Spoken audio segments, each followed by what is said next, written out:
Welcome to यज्ञ investment academy. इस video में हम एक बहुत ही इंटरेस्टिंग एनालिसिस करने वाले हैं 3 रिजल्ट्स का जो आईटी कंपनीज है एंड जो ईआर&डी स्पेस में काफ़ी बड़े नाम हैं। कल के हमारे वीडियो के बाद आप सब लोगों की बहुत सारी रिक्वेस्ट आई कि आप इन 3 कंपनीज का एक कंपैरेटिव एनालिसिस प्रेजेंट कीजिए।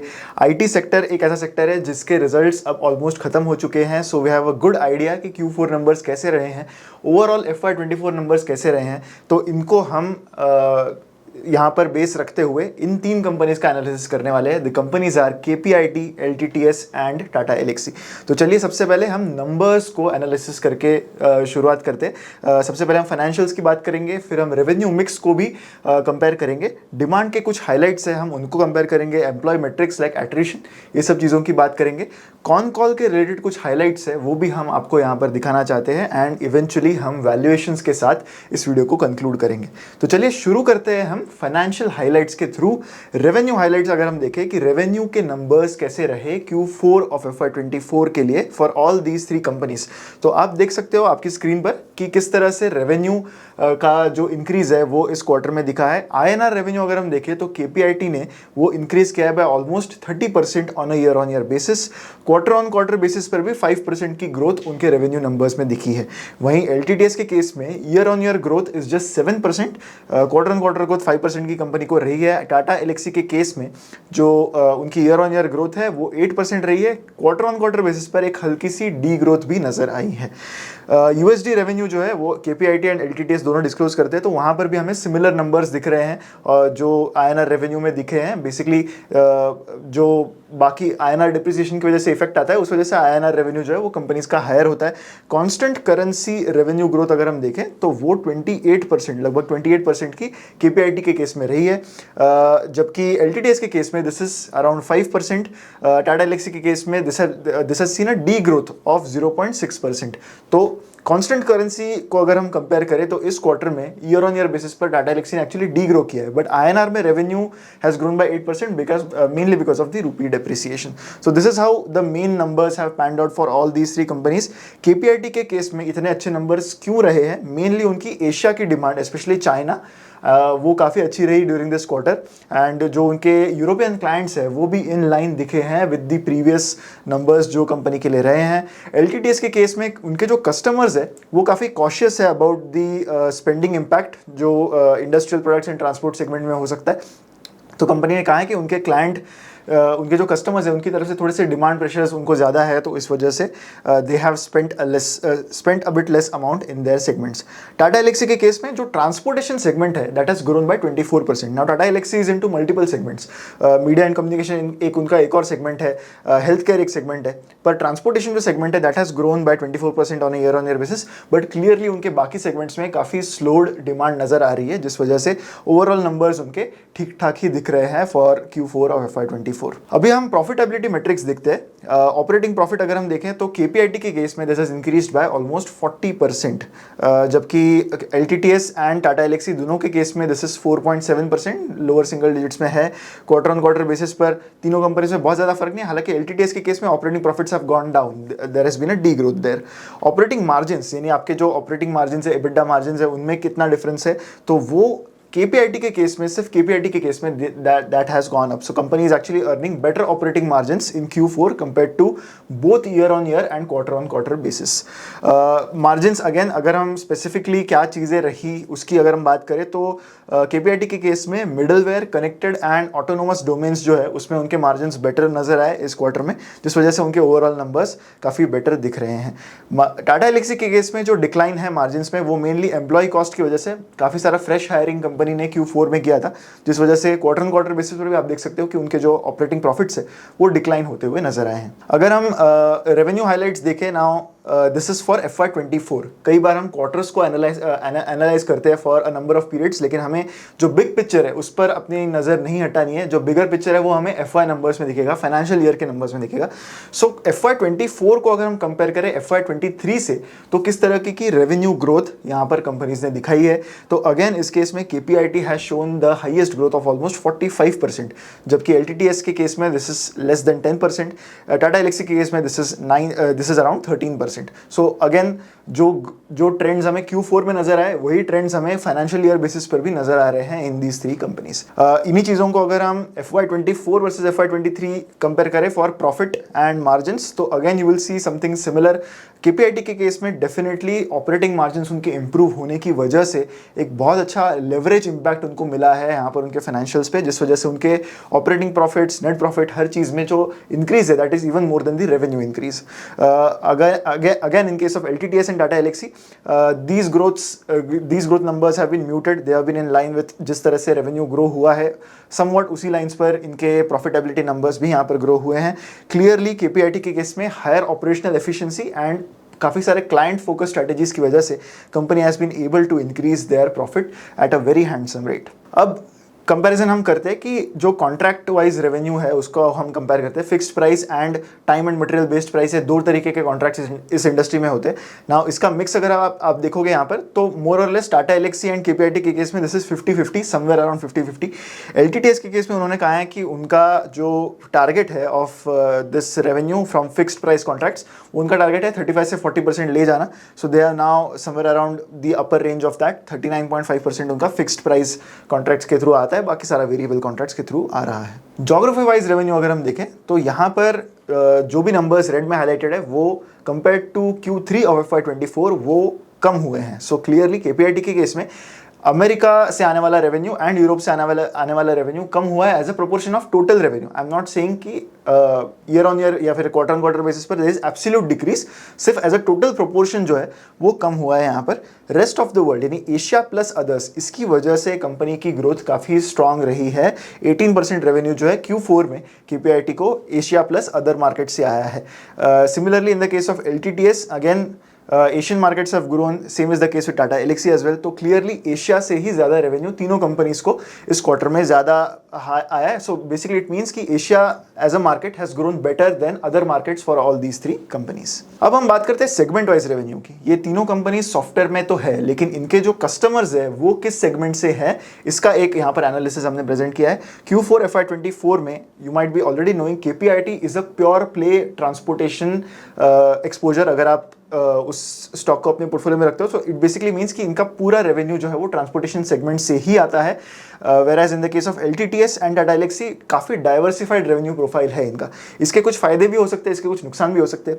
Transportation segment in terms of जो भी एडवांसमेंट्स आ रहे हैं इस सेगमेंट में, उस तरह से it is quite well placed right now, जिस वजह से KPIT को बहुत बड़ा फायदा होता है इस सेगमेंट के ग्रो होने से। Now other companies like LTTS and Tata Elxsi के केस में transportation is one specific segment within the whole revenue base. तो अगर ये सेगमेंट ज़्यादा ग्रो भी कर जाए तो बाकी सेगमेंट के जो रेवेन्यूज है वो म्यूटेड होने की वजह से उनकी ओवरऑल ग्रोथ उतनी ज़्यादा नहीं हो पाती। That is actually the main reason why आपको LTTS एंड टाटा एलेक्सी के नंबर्स थोड़े से सबड्यूड दिखेंगे इन कंपैरिजन टू KPIT।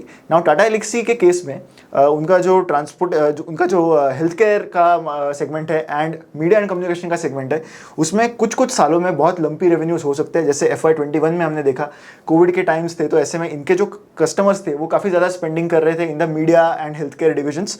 तो FY21 and FY22 was very good for Tata Elxsi because of those reasons. लेकिन same growth FY23 and FY24 में इन segments में कैरी फॉरवर्ड नहीं हुई है। टाटा एलेक्सी के केस में even the transportation segment is doing good, but again like I said that is only one division of the total revenues.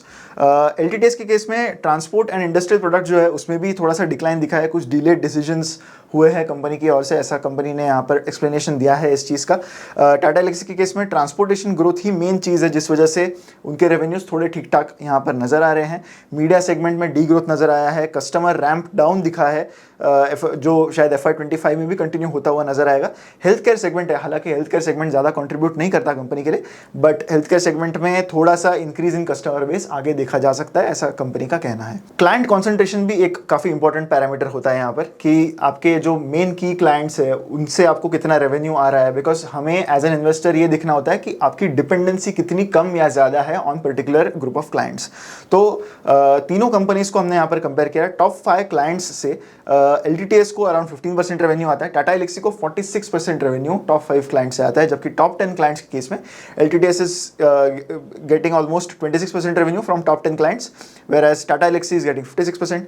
KPIT जो है वो टॉप 5 या टॉप 10 क्लाइंट्स डिस्क्लोज नहीं करता, दे डिस्क्लोज टॉप 21 क्लाइंट्स जिनकी तरफ से उनको 86% revenue in Q4 of FY24 आया है। सो मोर और लेस यू विल सी कि LTTS ज़्यादा डाइवर्सिफाइड है इन टर्म्स ऑफ कस्टमर बेस, लेकिन एग्रेशन उनके ग्रोथ में उतना नजर नहीं आ रहा। एम्प्लॉय मेट्रिक्स की बात करें तो KPIT has around 12,000 employees, LTTS is a bigger company in terms of employ size, around 24,000 employees LTTS के है, टाटा एल्क्सी के अराउंड 13,400 एम्प्लॉइज है।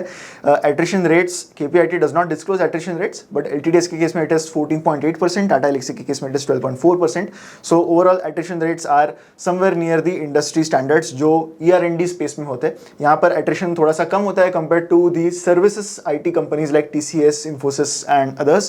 So it is more or less in line with how the industry standards have been. अब कुछ con call के highlights की बात करते हैं कि जो अर्निंग्स कॉल हुआ था after these results were disclosed, तो वहाँ पर कंपनी ने किन किन चीज़ों की बात की। अगर हम डिमांड को कंपेयर करें तीनों कंपनीज के केस में, तो KPIT का कहना है कि उनके डील विंस जो है वो काफ़ी हेल्दी रहे हैं। Q4 FY24 की बात करें तो $261 मिलियन के उनको डील विंस इस क्वार्टर में मिले हैं, एंड जो ग्लोबल डिलीवरी है उनकी totally that is well established across various locations, and they seem to be quite optimistic from their commentary there. LTTS के केस में बहुत सारे questions were asked about how their numbers were kind of poor अगर हम बाकी industry के players से compare करें तो, बिकॉज सिंगल डिजिट्स में ग्रोथ रही है। तो कंपनी का यही कहना था कि जो कुछ डिलेड डिसीजंस उनके ओर से आए हैं, जिस वजह से Q4 of FY24 was a bit softer for the company. जो अपटिक है वो transport and plant engineering segment है, उसमें आगे दिखेगा, ऐसा कंपनी का गाइडेंस है। मैनेजमेंट ने ये एक्सपेक्टेशन ऑलरेडी सेट कर दी है कि Q1 ऑफ FY25 यानी जो क्वार्टर करंटली चल रहा है that is going to be softer due to cautious customer segment. तो यहाँ पर कंपनी ने ऑलरेडी बता दिया है कि ये आने वाला जो क्वार्टर है Q1 जो क्वार्टर है उसमें शायद उनके नंबर्स उतने अच्छे नहीं आने वाले। टाटा एल्क्सी के केस में जो डिज़ाइन लेड सॉल्यूशंस है उसमें एक उनका जो केटरिंग टू दैट सेगमेंट है वो काफ़ी बढ़ गया, and the company is winning a lot of EPD orders which is embedded product design orders जो है वो काफ़ी अच्छे से वो वहाँ पर विन कर रहे हैं।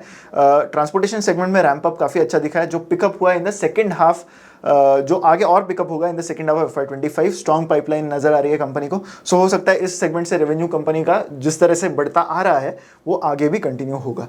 रेवेन्यू ग्रोथ गाइडेंस KPIT ने इस बार दी है फॉर FY25, जहां पर उन्होंने कहा है कि they will be targeting to grow the revenues by 18 to 22%। ये कंपनी का रेंज उन्होंने यहाँ पर बताया है।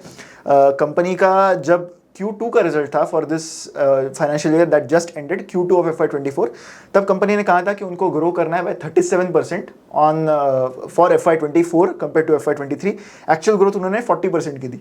हमेशा याद रखिए कि जब भी मैनेजमेंट अंडर कमिट करता है एंड ओवर अचीव करता है तो ऐसे में स्टॉक प्राइस में एक पॉजिटिव फर्क हमेशा पड़ता है।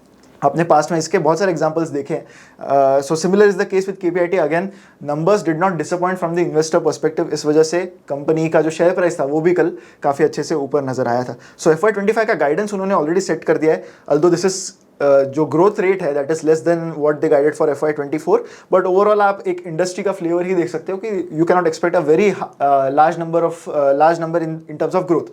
ऑब्वियसली बेस इफेक्ट भी है, KPIT is now much bigger company than it was 3 or 4 years ago, तो इस बेस पर ग्रो करते रहना भी मुश्किल रहने वाला है। सो यू कैन एक्सपेक्ट कि थोड़ा बहुत सॉफ्ट रेवेन्यू गाइडेंस हमेशा आएगा यहाँ से आगे चलते हुए, but what remains to be seen is कि जो कंपनी गाइड कर रही है एंड जो एक्चुअली डिलीवर हो रहा है उसमें कितना फर्क है, उसमें क्या क्या डिफरेंसेस नजर आ रहे हैं। सिमिलरली LTTS के केस में FY25 के लिए मैनेजमेंट का गाइडेंस है for 8 to 10% growth in terms of constant currency which will be in pace of which is in same pace with Q4 of FY24। Tata Elxsi जो है वो गाइडेंस नहीं देती है, बट दे हैव सेड कि उनको काफ़ी सारे डील्स इन पाइपलाइन है and they expect their overall business to flourish in FY25। Margin guidance अगर हम देखें तो KPIT ने बताया है कि they expect EBITDA margins to be near 20.5%। Currently Q4 में इट वाज 20.7%, तो उसी रेंज पर मार्जिन्स रहेंगे ऐसा KPIT का कहना है। याद रखिए FY24 में कंपनी के मार्जिन्स ऑलरेडी काफ़ी इंप्रूव हो गए हैं compare to FY23 and similar levels के मार्जिन गाइडेंसेस कंपनी ने FY25 के लिए भी दिए हैं। LTTS के केस में EBITDA मार्जिन्स मैनेजमेंट का कहना है will be in the range of 16% which is a bit lesser than what they have currently achieved. तो कंपनी ऑलरेडी गाइड कर रही है कि things are going to be a bit more soft, more subdued compared to FY24 as well. Tata Elxsi के case में again they don't have any margin guidance, but company ने ये ज़रूर कहा है कि वो FY23 के मार्जिन्स पर वापस पहुंचने की कोशिश करेंगे। FY23 के कंपैरिजन में FY24 थोड़ा सा सॉफ्ट रहा कंपनी के लिए इन टर्म्स ऑफ मार्जिन्स। तो again they will try and get back to FY23 margins. Hiring outlook जहाँ तक सवाल आता है तो KPIT का कहना है कि दे continue to retain and attract top talents through various schemes like ESOPs and potential competitive pressures. LTTS के केस में उन्होंने कहा है कि फोकस रहेगा ऑफशोर हायरिंग्स पे to 60% compared to 59% जो करंटली हो रहा है। एंड टाटा एलेक्सी के केस में उन्होंने काफ़ी अच्छी हायरिंग Q4 ऑफ FY24 में ऑलरेडी कर ली है, but they will still be looking to hire 1500 to 2000 engineers in FY25 based on the revenue fixing जो यहाँ पर होगा। अब आता है final segment, that is the valuations. ये सारी बातें हो गई फंडामेंटल्स की, FY25 कैसा होगा, आउटलुक, गाइडेंसेस, ये सारी बातें हो गई। अब वैल्यूएशन जो बहुत ही इंपॉर्टेंट चीज़ है जो किसी भी कंपनी के एनालिसिस में हमें मिस नहीं करना चाहिए। करंट मार्केट कैप अगर आप देखोगे तो मोर और लेस तीनों ही कंपनीज ऑलमोस्ट सिमिलर रेंज पर है और तीनों कंपनीज की मार्केट कैप 40 से 50,000 करोड़ के बीच में है। LTTS की लगभग 50,000 करोड़ ऑलरेडी पहुंच चुकी है। करंट पी रेशियो अगर हम देखेंगे as on 29th of April यानी कल, that was 76 in the case of KPIT, 76-77।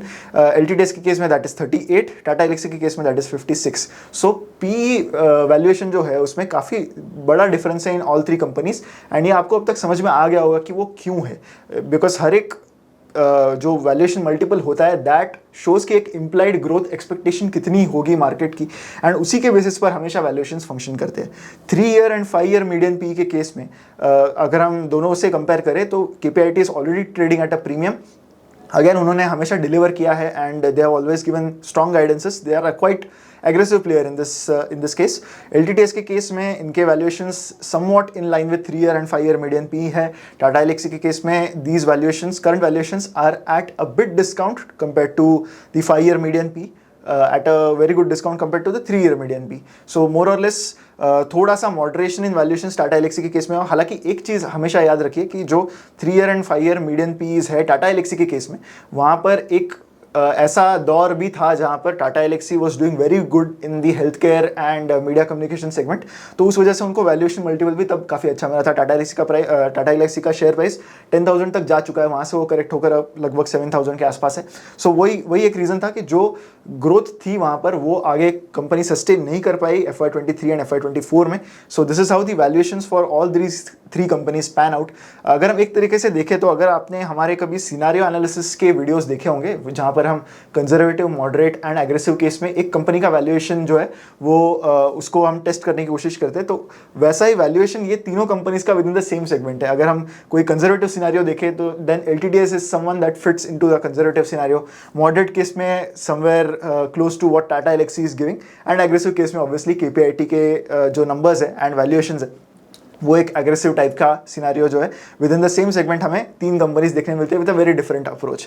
That is it for this video. I hope इस वीडियो से आपको इन 3 कंपनीज के बारे में स्पेसिफिकली इनके Q4 के रिजल्ट्स के पर्सपेक्टिव से एक काफ़ी अच्छा कंपैरिजन आपको देखने मिला होगा। इस वीडियो को लाइक ज़रूर कीजिएगा, कमेंट्स में मुझे बताइए कि आपको इन तीनों में से कौन सी कंपनी है जिस पर आप जिसमें आप इन्वेस्टेड हो या फिर आप ज़्यादा बुलिश हो on which of these companies. And इस वीडियो को भी मैक्सिमम लोगों के साथ शेयर करें। चैनल को सब्सक्राइब करना भी मत भूलिएगा। ऐसी ही वीडियोज़ के लिए चैनल पर बने रहिए। मिलेंगे हम अगले वीडियो में। Thank you so much.